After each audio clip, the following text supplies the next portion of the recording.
Searching for God? On Google, you'll only find the Christian one. What are you missing? Our tool, Search Atlas, lets you search across languages and locations, highlighting the information you would have missed. By visualizing results across the world, Search Atlas reveals new borders and regions of information. A new kind of world map. Search Atlas. Search beyond borders. We're excited to talk about Search Atlas, visualizing divergent search results across geopolitical borders. The goal of our project is to question the politics of technological infrastructures by showing what happens when you search across borders.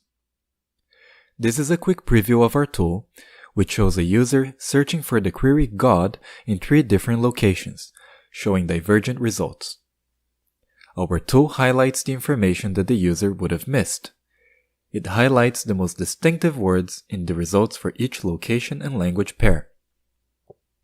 The more often a word appears in each list of results, the stronger its color as a mixture of red, green, and blue. Search engines like Google claim to know everything. For example, Google claims on its website that it contains more info than in all the world's libraries put together. Yandex's search bar simply says that it finds everything. This impression is only reinforced by the minimal design of these search engines' interfaces, which omit their partial perspective, that is, the combination of choices that inevitably exclude some points of view in favor of others. Search results are products not only of the user's own interests, but also of complex struggles among the state, corporations, and academia. Search algorithms encode the cultural assumptions and performance metrics of the designers and engineers, which in turn are shaped by corporate profit motives, state regulations, and academic methods and theories. For a particular query, many search engines tailor results according to geolocation, language, and other user profiling. In this sense, the internet is full of information borders that users cannot easily cross. To enable users to see and cross these borders, we present a critical intervention in the design of search interfaces. Our project consists of 3 parts. A tool that enables users to search for any query in any 3 Google-supported countries with accompanying languages, returning Google's text and image results for each set of parameters, a collection of image maps that show the image results for selected queries in almost every Google-supported country, and a collection of cluster maps that reveal information regions and information borders in text results for selected queries worldwide. Our design work is guided by critical scholarship on how technological infrastructures concentrate power and how they play a key role in the spread of false information and racist and sexist speech. We're also inspired by several lines of work that incorporate critical concerns into artistic and technical interventions. Overall, our work aims to study up, to appropriate the tools of the powerful, which are typically deployed against more vulnerable groups, to instead hold the powerful to account. We study up by applying standard data analysis techniques employed by search engines like TF-IDF, as well as cutting-edge visualization techniques like UMAP to search engine results. Our goal is to open up the search engine to critical interrogation. Mainstream search interfaces like Google's make the design assumption of a single language and a single location per user. Our interface questions this assumption by encoding values of cultural and linguistic multiplicity. Every time you're searching, you have to think about the places you're searching from, as well as those that you're not. For example, Google only shows a monotheistic Christian God to US English users, whereas our interface shows the Christian God, Arabic renditions of Allah, and various Buddhas depending on the location. Now we'll show you the results for sample queries that reveal provocative differences between locations and languages. Our first example involves Crimea, the site of a territorial dispute between Ukraine and Russia. These are the results for a search for Crimean annexation in Russia, Ukraine, and the Netherlands. In Russia, the results frame the issue in terms of whether Crimea belongs to the Russian Federation. In Ukraine, they frame the issue as an occupation. And in the Netherlands, they focus on the European Union's sanctions on Russia. Our tool also supports image search. Continuing with a search about a politically disputed topic, these are the results for a search for Tiananmen Square in the United Kingdom, Singapore, and China. In the United Kingdom and in Singapore, the results surface photographs of tanks and soldiers in the 1989 protests, which were widely circulated in the international press. In mainland China, they present touristic and promotional images. Google's blocked by the Chinese government, but it's possible to circumvent the block and use Google with China as the country setting. Examining the results for one query in a few carefully chosen locations gave us an incisive picture of just how different the results can be on the ground. The next step is to widen the field of view. For example, we could do an image search in each country and overlay the result over its geographic location. Here, we do it for God.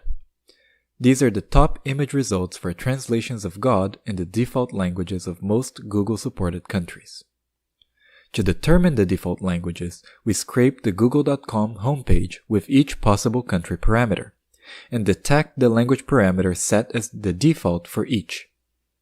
It's important to note that Google tends to select state-sanctioned and colonial languages as the default for a country. Looking at this image map, some patterns align with what one might expect. Christian-majority countries tend to show images for a Christian god, while Muslim-majority countries tend to show images for Allah, in written Arabic. We also see Buddhist, Hindu, Shinto, and other kinds of imagery. But other patterns are more surprising. For example, countries as far apart as Bhutan and Mauritania lie in the same information region. Searchers in both countries would find similar images of a Western god looking at a kneeling Jesus. On the other hand, countries as close as Egypt and Sudan lie in different information regions. Searchers in Sudan would find the same Christian image, whereas searchers in Egypt would find a calligraphic representation of Allah. Regardless of the underlying causes, there is some kind of information border between these regions. Such borders are shaped and reinforced by the search engine. We can identify these borders automatically. We can detect clusters of countries based on the similarity of their text results.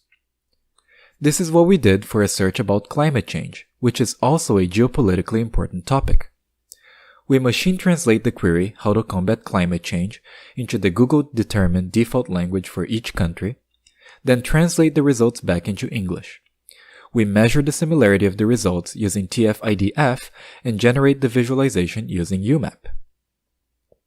These are worldwide results for searches for how to combat climate change. Each country is colored according to its continent, as indicated by the map and legend on the right. The information borders of climate change seem to be defined largely along island versus continental lines. In the cluster comprising some high-income countries in continental Europe, such as Germany, Liechtenstein, and Luxembourg, the top words suggested preemptive measures on climate protection, such as protection and sensible. Yet the top words in a few island countries that form part of another cluster, ranging from Mauritius in the Indian Ocean to Trinidad and Tobago in the Caribbean Sea, suggested much greater immediate threats. Top words included vital, signs, harmful, vulnerability, enormity, daunting, and dispiriting. How to interpret those new information regions and borders? The underlying infrastructure offers few answers.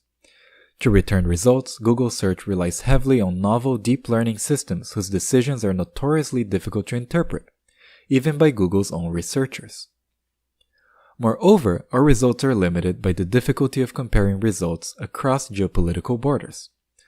Our results may be influenced by confounding factors related to language, which are hard to account for in this kind of global investigation, or by mediating factors such as Google's machine translation and the UMAP algorithm. We've noticed two common temptations in interpreting the results of the tool. One is to interpret the results as straightforward reflections of cultural differences among users in different countries. Another is to interpret the results as unambiguous outcomes of political bias or manipulation by algorithm designers. We encourage our readers to resist both of these temptations. Our results underscore how search engines are products both of cultural patterns and of algorithm design choices. Ultimately, Search Atlas asks how information borders can be exposed and reshaped in more democratic ways.